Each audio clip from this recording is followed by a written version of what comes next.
What's up, peeps? It's time to level up your fandom. Nino's Corner has officially become a partner with the Autograph app.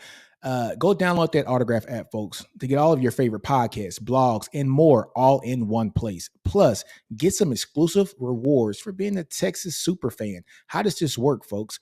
Well, if you're on Autograph, you get to look at different blogs and different YouTube posts and different podcasts, and you earn points for clicking on these links, looking at the videos, and just being a fan.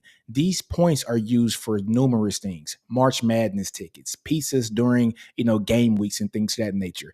But just a little bit more about Autograph. Autograph was co-founded by Tom Brady, yes, the GOAT, Tom Brady, with the goal of getting the fans closer to the teams they love and giving them some rewards for being super fans just like you. Like I said before, folks, earn those points in the app by reading, listening, and following all the madness. Autograph is fueled by our love for the fans. Now it's your turn to be rewarded for your unwavering support and commitment to your team. Like I said before, download the Autograph app on your iPhone, on your iPad, on your computer, and use the promo code Nino's Corner to link yourself to all the different podcasts, all the different blogs, and everything about Texas. Yo, what's up, folks? It's been a while. It's been a long time. I shouldn't have left y'all. That's some Diddy stuff. We're gonna talk about Diddy. Yeah, Ed, what's going on, man? He said, yeah, Nino's back. Hey guys, you guys understand I'm in the military. I just moved up to the Boston area, so I'm actually back in Connecticut. Got a lot of stuff going on, new job, the whole nine. So it's good to be back, man. And I'm just so glad to be back with you guys in this community. Man, we got a lot of stuff that happened, man. We got a lot of stuff. We got, well, yeah, Velma. It says hi from Colorado. That's what's up. And yeah, I hope good news. So yes, we got a lot of good news, man.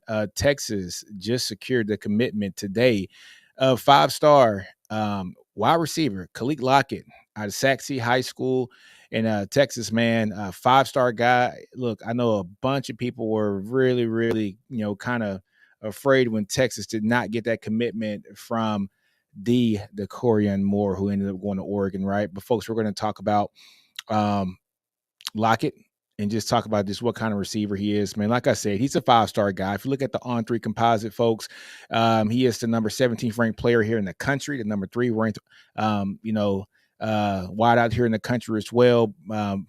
And the number 6 player in the state of Texas. Looking at the on-3 metrics, he's a 4-star there.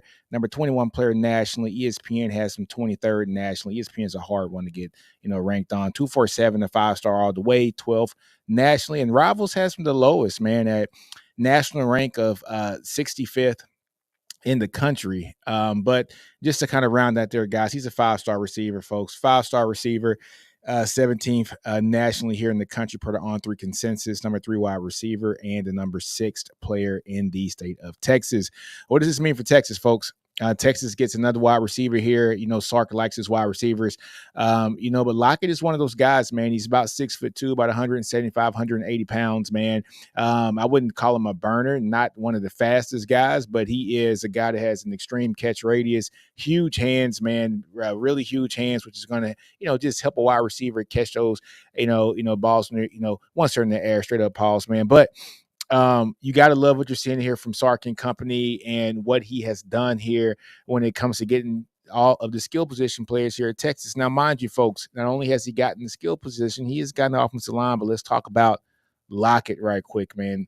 Let's go ahead and see if we can get to some of his film while I'm talking so that you guys can just see the exact kind of player that he is. So let's go ahead and share the screen again, look at his junior season huddle film, and we'll go on from there. So Lockett out of Saxe.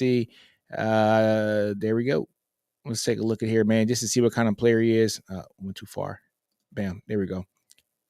All right. So, yeah, that's one play. We missed one play, folks. But just to show you just his extreme catch radius, let's see if we can blow that screen up for you guys. You guys can see the whole screen there. You see him there.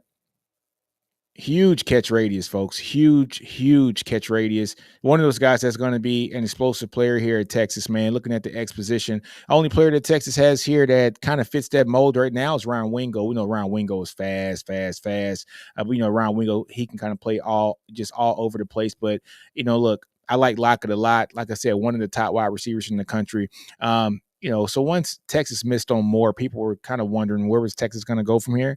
Well, look, we got Lockett and we got French, who's making this decision here at the end of this month too as well. So if Texas is able to pull in 2 5-star wide receivers here this year in the span of a month, that is outstanding and amazing. But just looking at the film here, just from Lockett, like I said, powerful guy, powerful through his stride, huge catch radius. The ball's in his area. He is going to catch it. Heard today the kid has 11-inch hands, man, just to let you guys know that is freaking huge. So this is a guy that is going to catch contested balls. This is a guy that is going to go up there and get the ball. This is a guy that is going to be a playmaker in Sark's offense. One thing that we know Sark can do, he can recruit those skill position players and guys on the offensive side of the ball. That's something that he does pretty much better than any coach we've seen here in quite some time. I say quite some time because, look, when Mac Brown was here in his heyday, folks, we all understand what Mac Brown was doing, man. He was sewing up classes at the end of junior day, man. That's how many kids he was getting to come here to Texas and commit. He was locking down the borders. I know Sark is locking down the borders. Sark is doing more of a national effort when it comes to recruiting, but he is pulling some great players here out of the state of Texas too as well. You can see here from the past class and also this class as well. But look, Lockett, man, Kaliq Lockett, we got to like what we see here. You like, just the speed also for a guy that size. I'm not going to say he's a burner, not the fastest guy, but he is a guy that is going to play X here at Texas. Maybe move him around if need be. But this is somebody that I think is going to be essential here for this class. And hopefully if they pull a guy like Jamie French as well coming in here, just for this class as well, we're going to be looking at a very stellar, wideout class here for the University of Texas. So here we go. 6'1", 175, 180-pound wide receiver, Kaliq Lockett, out of Saxe, Texas. Saxe High School. And I tell you what, man, he was wanted by everybody in the country, folks. You're looking at Texas wanted him, A&M wanted him, Bama wanted him. But I think this was a Texas win. As soon as Moore committed to Oregon, I think we kind of understood that Lockett was going to come here at Texas, man. He was going to be a guy that was going to stay in the state and actually come here and pull the trigger here at Texas. Big alpha dog, just like you can see there. Watch him catch this contested ball. Well, no, screen. It's a screen. I thought it was going to be a contested ball. Look at that. Strong legs, gets through the contact. He's one of those guys, man. You got to love what you're seeing out of this guy, man. I absolutely love it. So enough of the film with Lockett. We got some more news that just hit, today. We're going to talk about CJ Baxter, man. And so if anybody knows about CJ Baxter, starting running back here at the University of Texas, he started the first, couple of games here at Texas last year as a true freshman. First off, met my homeboy, Jason, from Hall of Fame College Football. He says, "What's up, Nina? What's up, Jason? Hey, guys, go look at Jason's channel. Even though he's a Sooner, he still makes good content. What's up, Jason, man? That's the homie." But, man, look, Cedric Baxter, man, I got to take a drink for this one, man, out of my Longhorn cup, a little whiskey there, man, old-fashioned. Cedric Baxter, man, was slotted to be the starting running back here at Texas this year. And news came out that he tore his UCL and his PCL, I think, or something like that. But essentially, he is out for the season. So what does this mean for Texas? It means that Texas is going to have to depend on Jaden Blue a lot more this year than what we anticipated. Also, Trey Wisner is going to have to step up a lot this year, too.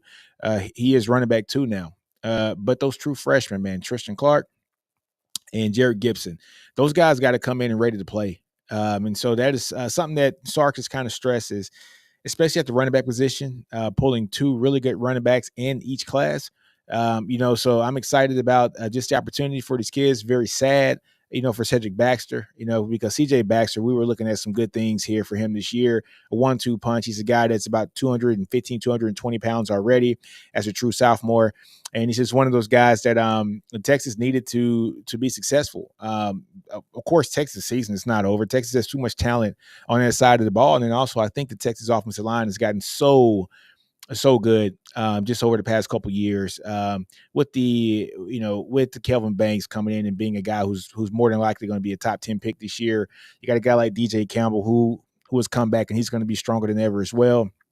Jacob Majors here at center. And then also looking at Hayden Connor, at the left guard position. And then at the right tackle, Christian Jones leaves and goes to the NFL and gets drafted pretty high also. But we got a guy that I think guys have, even more confidence in the big Cam Williams. All right. So Cam Williams being the 6'7" tackle who will play right tackle this year to start off. a lot of confidence in this offensive line. So it's going to be interesting to see exactly what these Texas running backs are going to be able to do here this year with the subtraction of Baxter from the team this year. Losing him is huge, folks. I don't know how to stress how important that is. He's one of those guys that's a powerful back, one of those guys that, Texas's main problems last year was the goal line offense, folks. And so, having your probably your best goal line running back out of the game now, and then also with a guy like Savion Red leaving the program, and he was one of those guys that could have been a sledgehammer. It's going to be very tough waters here for Texas when it comes to the running back position with losing CJ Baxter. Now, I have the utmost confidence in Jaden Blue. You guys can check my channel from the past few years. I'm one of the biggest Jaden Blue fans, man. I've always told you guys, prior to Jaden Blue not playing his senior year of high school, Jaden Blue was ranked the number one running back in the country by pretty much every major site. And he was on his way to get a 5th star. And then that happens, right? Or if not a 5th star, very high 4-star, right? And then he doesn't play his senior year, and a lot of these servers just dropped him. So I think Texas got a guy early who was on his way to a high 4-star, 5-star guy, and then they saw that his ranking slipped because of his senior year. Now, he didn't play his senior year, so he was fresh, body not beat up. Running backs have so many years in them. And so we saw the best that we could, or I think we just scratched the surfaces of Jaden Blue last year, and just seeing what he can do. You got to understand, folks, this running back position is going to be tricky. It's going to be iffy, but one thing that I have in confidence in is Steve Sarkisian and his offense. We lost Bijan Robinson and Rojo, right? And I was on this channel, and a lot of people gave me a lot of flack, and I said personally, I think that this running back room is going to be just as good, if not better, numbers wise, with Jonathan Brooks, because the offensive line is going to gel a ton more. They're not as young, and Brooks is a damn good running back, right? And what happened last year? We did great. Jonathan Brooks gets hurt. The world's falling from the sky, and we don't know what's going to happen. I think going up to Iowa State, right? And so what did Texas end up doing? We didn't skip a beat. The offensive line blocked very well. CJ Baxter kind of let his body mature and come into itself. And then also Jaden Blue, the emergence of Jaden Blue now that he was running back too, right? So that's what happened. We ended up having a really good running game last year after the Brooks injury. Now we got to fight through this when it comes to CJ Baxter. How does this team bounce back after a CJ Baxter injury? The only silver lining in this is that Baxter got hurt early in camp. First day of full pads, he gets hurt. So this gives opportunity for guys like Jaden Blue to end up taking all those first team snaps. This gives an opportunity for guys like Trey Wisner to expand his role and to have more of a potent role in this offense, and not just to kind of be a gadget guy, which I think I'm a big Trey Wisner fan. His uncle or his cousin, no, it's his uncle. He comes here all the time on the channel. I'm a big Trey Wisner fan. I was at the game against Texas Tech when he scored his first touchdown. I was able to get that on camera, which was awesome. I love watching him play when he was in high school. He's just a hell of a player. So having a guy like Trey Wisner too is also outstanding. But those two freshmen, they got to be ready to play. Man. Let's get to some of these comments. All right, so D. Taylor comes in and goes, Dallas Fort Worth to Austin, Texas. Hook 'em. Exactly. Vic says Sanders tomorrow, possibly. He does commit tomorrow. Isn't it midnight tonight, right? Or is it midnight tomorrow? It's one of the two. But really good shot at Texas getting that one as well. So we'll see what happens. So D. Taylor says that's tough losing Cedric Baxter. Yes, losing CJ Baxter is tough, just like I said from all the other comments that I just said. And then Vic goes, Baxter is a big loss, especially going into the SEC. Can Blue be that full-time guy? Wisner would definitely have a bigger role this year. You see, this is going to be a running back by committee, which is what it was going to be prior to Baxter getting hurt, right? So, look, running back by committee anyways. Baxter was going to get carries. So was Blue. Blue is one of those guys that you cannot deny the ball out of his hands. Blue is one of those guys that can catch the ball very well. He was one of the fastest guys in the team last year, probably one of the fastest guys in the team this year. He's one of those guys that's going to test very well at the combine. Should he decide to go out next year? I'm looking at a guy that's a low 4.4 kind of guy, high 4.3 guy, like high 4.3, maybe even mid 4.3. He is that fast, folks. My boy Nash from Nash Talks Texas has actually tracked his speed, and he had him as far as speed wise. I know this is going to sound crazy, but just looking at the film and cutting up the film, straight line speed, he's almost just as fast as Jamal Charles. And a lot of people want to give him flack for that, but Nash does a lot of time and spends a lot of effort on those. So I got to show. Look, man, Blue is fast. Blue is going to be one of those guys that is going to be a force to reckon with. And like Cape says, Jaden Blue has been waiting his turn. Exactly, Cape. He has been waiting his turn. Baxter being out may be a blessing in disguise. It's just going to make the other running back step up even more. I wouldn't say a blessing in disguise because anytime you have a 5-star running back leave, that's something that you don't want. But Jaden Blue has been waiting his time. He's a guy that is many could say that the coaching staff might have tried to recruit over him, but he was just too damn good to be recruited over. You know what I'm saying? He was too good to be recruited over, right? So look, I love Jaden Blue. He's one of my favorite players in this team. Love his speed. Just love his size. I remember watching him in high school at Klein, and just the balance that he had coupled with the speed was something that was not seen often that year in high school football. So, his junior year, that film, if you guys haven't seen it, go look at it. It's an amazing piece of work, man. That film is outstanding. So Ed Blake goes, Clark and Gibson are about to show up. They need to. They got to come ready. Saving grace with them is that they came in the spring. So those guys come in the spring and they have an opportunity to play. And now they go from guys that were 4th and 5th string or 5th and 6th string to now being guys that they're one hit away from playing and playing a lot, right? So these guys come ready. Gibson came from IMG. Clark came from Arizona area too as well. I think Clark came from like the Tucson area. But these guys are ready to play. They're bigger guys too as well. I think Gibson is about 5'9", 5'10", 210 pounds or so, 205 pounds. As an 18-year-old, he just looks a lot stockier. He's a big guy. But also, you're looking at a guy too like Clark. Clark is a big guy as well too. He's about 5'10" or so, 5'11", about 210 pounds as well. So you got to look at that these guys are ready to play. These guys have the body that looks like they've been in college football for a year or two already, but they're just true freshmen. So so just understanding that is something that should put Texas fans at ease.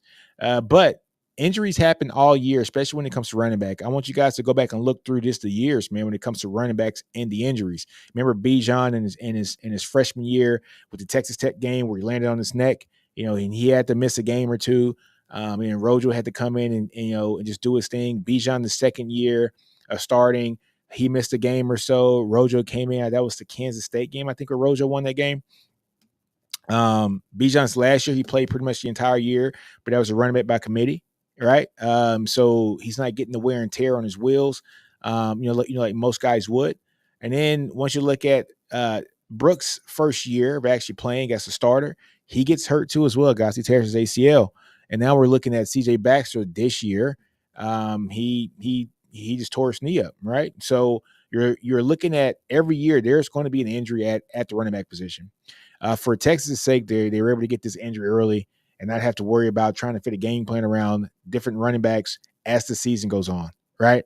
So that's the only saving grace for that is that this did happen the first day of practice, and now the coaching staff can really evaluate and look at what they have at running back.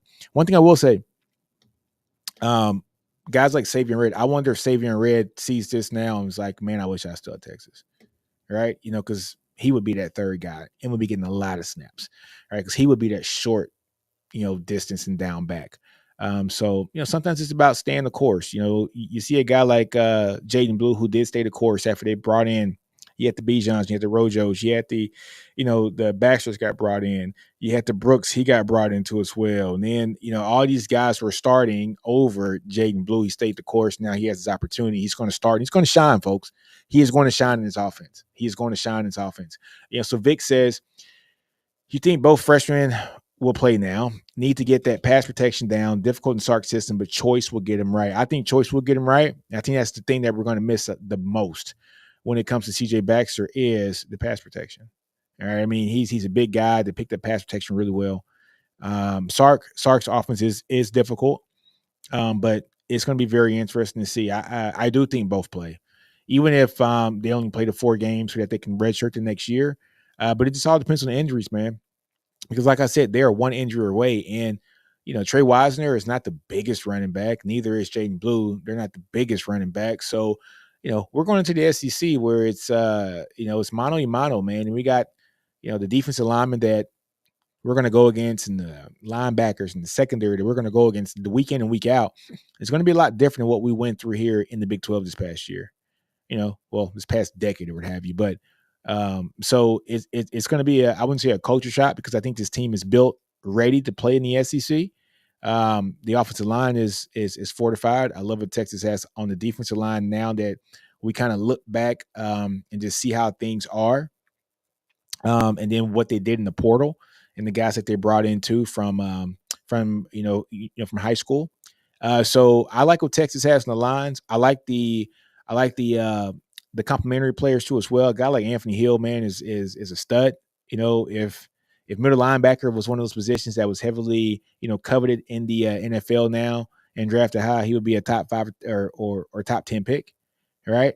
So you got to look, man. I'm excited about what they can do, but it's still the physicality of this league that we're going into is going to be light years different than what we went through last year and the previous years and the first 3 or 4 years that Sark's been here at Texas. So in saying all that, both these guys got to be ready to play because there's an opportunity where somebody's going to get nicked. It might be for a quarter, it might be for half. And now you got Trey Wisner or you got Jaden Blue by themselves coupled with one of these freshmen. Right. And then you got to look at practices. Running back is physical, man. It's one of those positions where every play you're in a car accident. For 20 plays a game, if you carry the ball for 20 plays, that's a car accident for 20 plays a game. Car accident, right? You're going to get hit hard, man. It just is what it is. And then picking up blocks, you're having the guy that's 275 pounds off the edge running at you, and you're 205 pounds. I mean, just the law of forces right there is going to say that 275-pound guy is going to knock you back a little bit. So it's a physical position. And so that's why this is going to be a big loss for Texas. Saving grace said it happened early. And like Vic said, first scrimmage in this weekend, right? Exactly. First scrimmage, full pads. It happened early. And so Texas can recover from this. And I think they will.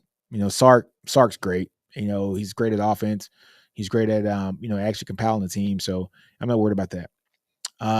Folks. Also, man, I had just going to tell you guys, if you want to call in, because this is a call-in show. I should have announced that here at the top. It's a call-in show. Look down there in the description. You guys want to call in, make a comment. I got 32 more minutes on here before I'm going live with the SEC Connect with Steven from FP, which is, you got Chris with a K. You got Jay from Unfair Sports, and you got Ty, so we got our 5 panel team here about to come up here in about 30 minutes too for the SEC Connect show. But if you want to call in, I'll even post here in the comments, man. If you hit that link, you can dial in and talk, but see other comments, man, it's like 50 million. Oh, no wonder. Let me see. Ed Blake goes, Clark's legs look like Saquon Barkley legs. Exactly. Clark's going to be one of those guys. I think that's a hidden gem here for Texas, man. A lot of folks, once they picked him up, he wasn't like the flashiest of guy when it comes to the recruiting circles. But I think he's going to be one of those guys that's going to be a very fruitful addition here for Texas and be a very, very good player, very good plus player here at Texas, for 2 to 3 years. But like we said before, guys, Baxter's going to be out for the season. We don't know when the surgery is going to be. It's should be interesting to see how everything is going to happen when it comes to just the playing of those running backs here at Texas. And also, like I said before, Texas, they got a great commitment. 17th ranked player here in the country, number 3 ranked wide receiver in the country, 5-star wide receiver, Kaliq Lockett from Saxe, high school. So Texas is doing their thing on the recruiting edge. I do want to take a look at the Texas class when it comes to recruiting, man, because I like what Texas is doing. I like what Sark is doing when he's building this team. It's just been, man, it's been so long. I've been crazy busy here, folks, man, just the moving and stuff. But I'm back home in my home, and I don't have to be in Alabama here. Yeah, Vic says right here. Hold on, let's share a screen. So Vic says right here, Chris, get on my nerves, bro. Chris, the homie. Hey, I'm gonna tell you what. So I had to go to Oklahoma for a trip for my job, and I met up with Chris, and we just drove around and stuff. Man, Chris, cool dude, man. He's cool dude. He's a little when it comes to football and OU, he's a little bit crazy in the head when it comes to that. But that's my boy, man. That's like my brother. Vic says, this is the reason why Choice likes to take 2 running backs in every class. Exactly. Just for the simple fact, there could be injuries. So look, let's look at, I want to share the screen, folks, and I want to talk about, boom, not that. All right, let's look at the classes. Let's get Vic off the screen. So Texas right now is the number 11 ranked team in the country, number 7th in the SEC. That shows you're the number 11th ranked team in the country, and you're 7th in your conference. That shows you guys what recruiting is like here in the SEC. It's big boy recruiting, folks. This is what it is. Lockett is our highest ranked recruit now, the 5-star wide receiver that we just got. Lance Jackson, outstanding guy, 6'5", man, 270. This guy's going to be sick. I'm telling you, man, he's going to be great. You're seeing exactly what Sark is doing, man. He's building the defensive line. He's building the edges up. One thing that we all complained about with the team over the past couple of years, right, was where the edges, where the rushers, where the pass rushers, right?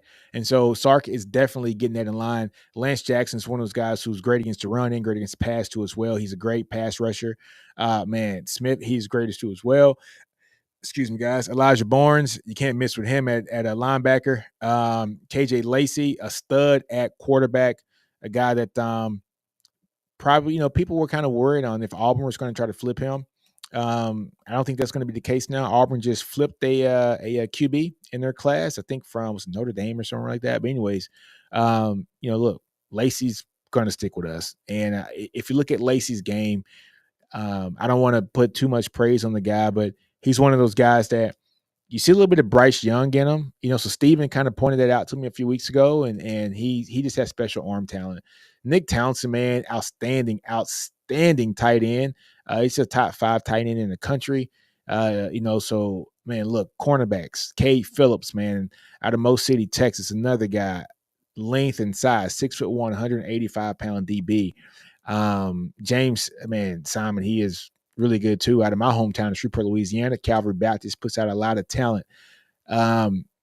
Josiah Sharma, we flipped him. 6'3", 6'4", 320-pound defensive lineman. You see what they're doing. They're building stuff in the trenches, man. You have to build in the trenches. You're starting to see where Texas is doing that. A 6'4", 320-pound, defensive lineman. Outstanding. Ricky Stewart Jr. out of Tyler, Texas. Can't beat it. Another tight end. I did a video, I think, on Mr. Winston here, man, Emory Winston. So Jeff Banks is doing this thing when it comes to recruiting for the tight ends, man. And both these guys are pretty big too, around 6'2", 230 pounds or so. Then you're seeing the Cunninghams. But then we're looking at the offensive line. Remember I told you what Texas is doing that is really good is building that work in the trenches. And so a guy like John Mills is 6'5", 290. You see what Cal Flood likes. He likes a type, big humans, 6'5", 290 pounds, out of California. Another guy, Jackson Christian, another guy, 6'5", 290. You're seeing a trend here, big humans. And offensive line folks are guys that no matter how high the star is, these guys, you have to see them in pads and on campus and how their body's going to develop once they get on campus. Flood knows how to develop these guys. He does. He knows how to develop these guys. We've seen it time and time again. Christian Jones went from an undraftable player, folks, to being drafted and having a great season last year. It's a guy that started playing football late too as well. I would have loved to see him what Cal Flood would have done with guys like possibly like Topi Amadi with the body size that he had. So I would have loved to see him at one more year with Topi because Topi has that body size and frame that Cal Flood loves. But if you're sitting 6'5", 290, John Mills, 6'5", 290, Jackson Christian, two first names. Cedar Hill, Jordan Coleman, 6'5", 315. Big guys, man. Devin Coleman, his other brother, 6'5", 315. Right? So you're seeing that we got 4 offensive linemen that are all 6'5", 6'5 plus. All of them are 290 to 315. And these are guys that you put in the incubator, let them marinate for a little bit, season them, you know what I'm saying, put some seasoning on them, and then those guys come out and become great players. And that's what Texas has done. You're going to see with guys like Cole Hudson, who has the opportunity to come in and possibly compete for a job this year. I think the starting lineup is already there, but if injuries are going to come up, Cole Hudson is going to be, I think, the first guy off the bench at left guard, right? Neto is the first guy off the bench at right guard, right? And so you're seeing that we have recruited very well at that position, and we got great quality depth that is going to probably start next year. Cole Hudson's the guy that started 13 games. I'm sorry, 12 games his first year. No, 13 games his first year, right? So you see that. You see a guy like Neto, who people are saying is one of the most physical people on the team. You're seeing a guy like Trevor Gooseby. You're seeing the Jaden Chapmans and the Connor Strolls, man, and the Andre Kojos, and you're seeing them develop these guys behind the scenes. Once they're doing that, folks, you're going to see the pipeline of linemen coming from the University of Texas. You're seeing Daniel Cruz at the center position as a true freshman, Connor Robinson. It's going to be very interesting to see that once you see those guys come into this program and these guys that are coming in here to Texas as recruits see that these guys are developed and they can look at a guy like Christian Jones and see him being developed. And then once Christian Jones leaves and he gets drafted, and then they see a guy like Jake Majors who gets developed, and maybe Jake makes a team next year, in the league, maybe not. But Jake is a very smart guy. You can see he is definitely the leader of that line. But you're seeing a guy like Kelvin Banks, who has been developed from a freshman on to be a freshman All-American to now going to be a top 10 pick in the draft, barring injury. And now next year, you are going to definitely see guys like the Connor Strolls and the Cole Hudsons come, and the Netos. Those guys come and play very well. This year is going to be very important for the offensive line because I got a feeling that we're going to see Cam Williams, who is going to play, I think, outstanding. I think it's going to be great this season. And he's going to probably start this 1 year. And if he does what we think he has the opportunity to do, he might be a one and done player here in Texas. Seriously, he has that much upside. There's 2 things you can't teach: that size and the speed. And Cam Williams has great size, and Cam Williams also has great footwork. So I cannot wait to see when these new crop of guys come in and they see that these guys have been sitting and being developed. Now these guys are going to be able to go out there and potentially go to the NFL, and they can see themselves in that place and almost be in that cycle, almost like a factory, man. So I love it. I love it, and I love it what Texas is doing. But getting back to the news, man of the day, CJ Baxter out for the season. Guys, let me know what you think in the comments. Leave me a comment. But first off, guys, like, comment, subscribe to the channel. Means a lot. You've been doing this now for a few years, man. You guys been rocking with me for a while, man. I appreciate it. But yeah, like, comment, and subscribe to the channel, man. Means a lot. And I'm going to head out because I got to get ready for another podcast with the SEC Connect. Come back to my channel or go to the SEC Connect or go to Steven's channel at FP, which is Fanatic Perspective, or go to Chris's channel at the Hornstown Podcast, or go to Jay's at Unfair Sports, or go just to the SEC Connect channel itself. Search it, subscribe to that channel as well. And we're going to talk SEC ball tonight for about an hour because we all got so much stuff to do. But on that note, folks, man, love you guys. Love you for joining in. Do you, like I always tell you, man, don't be afraid to fill out, grow your environment, understand your brilliance. I'm going to hit you guys with a video, with an ad, and then I'm out. Doses. This episode is brought to you by Manscaped.com. Go to Manscaped.com, get yourselves 20% off and free worldwide shipping using the promo code NinosCorner. Manscaped is the best in men's below-the-waist grooming champions of the world. They just released their Lawnmower 4.0 fourth generation trimmer. Go to manscaped.com, get yourselves 20% off and free worldwide shipping using the promo code NinosCorner. This episode is brought to you by Manscaped.